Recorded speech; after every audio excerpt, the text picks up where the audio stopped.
Hello, veterinary peeps. Today I want to talk about working overnight shifts. It's something I did for a whole decade of my life, and I actually spiced up my life a lot because I was a manager, so I wanted to make sure that I connected with my entire team. So I would work things like Monday, Tuesday overnight, and then Friday day. And then the following week I would switch it up to like Saturday, Sunday overnight, and then Tuesday day. So it was pretty crazy. The reality is that I actually loved overnights, but my body hated overnights. I simply could not sleep during the daytime. But mentally, the overnight game for me was where it was at. As insane as it sounds, and those of you who work overnight know exactly what I'm talking about, it was quieter, even though it was busier on the overnight shift. Unfortunately, there's a lot of studies out there that link people who work consistent overnights with higher rates of depression, higher weight gain, unfortunately, high rates of infection, so including pneumonias or getting more colds or the flu or even probably COVID. And unfortunately, also car accidents. I definitely fell asleep at the wheel, and I'm lucky to say that I never actually had an accident, but I fell asleep several times, usually at a red light. The red light was taking too long. I dozed off, and the next thing you know, a car's honking at me, and I'm like, oh my God, okay, foot is still on brake. Foot is still on brake. But all of us have experienced that. If you do enough overnights, you know that to be a really difficult thing. I recently posted on several Facebook pages, including my own, what else can we do for overnights? Because it's been a long-standing thing that we just throw money at people. We just go, here's your shift differential. But I feel like overnight teams need a little bit more than that. So I want you guys to start thinking about how to treat your overnight teams differently.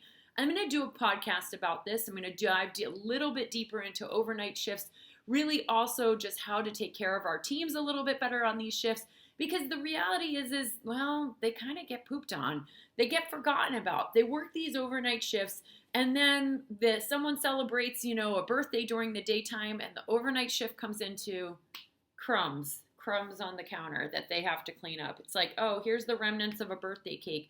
We had a really amazing time on the day shift.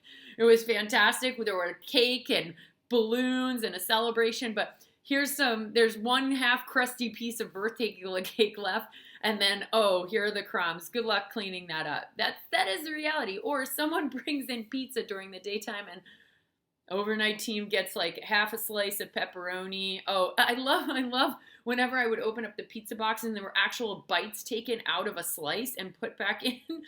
I was like really slammed to the face. One time I will admit that I cut off the bitten piece of it, and then I ate the rest of it because I was so hungry. So just gonna confession there. So we need to do better by our overnight teams. But I want you to think about what else can we do besides shift differentials, because money's nice, but money doesn't replace sleep. Money doesn't replace the fact that I'm so tired I don't want to go to the gym and I'm gaining more weight. Money doesn't replace the fact that I'm falling asleep at the wheel going home. Like, we have to figure out how to provide a better work-life balance, specifically for our overnight crew that's doing such a great job.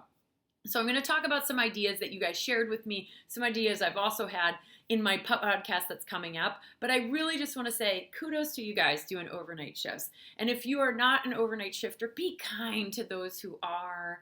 Don't be petty. Make sure you stock the drawers and clean up the hospital so that when the overnight team comes in, it doesn't look like a beeping shit show. That they can open up the drawer and there are catheters ready to go. They open up the drawer and there's actual syringes.